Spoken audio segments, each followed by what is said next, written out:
Welcome to Let Me Fix This. Enjoy the video. You start by blocking out the keyboard base so proportions stay correct. Draw a 3, 1 rectangle and immediately place a vanishing point to set perspective. This gives you converging guides. Divide the rectangle into approximately 6 equal row bands and mark columns.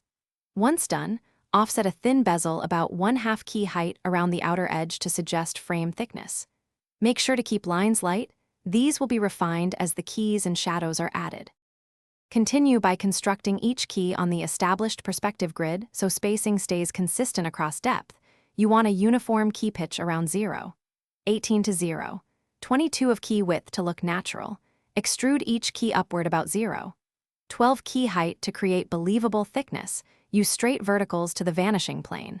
Once extruded, slightly round corners and add a shallow top inset where legends will sit. Make sure to correct any misalignment. To finish, establish one clear light source and apply diffuse shading with a soft cast shadow beneath the keyboard and subtle ambient occlusion between keys.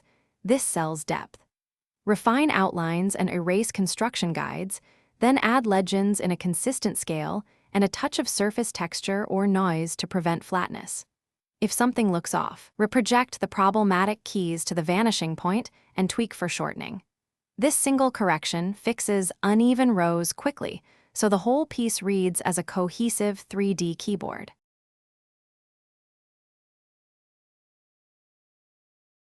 Thanks for watching. If you found this helpful, don't forget to like and subscribe.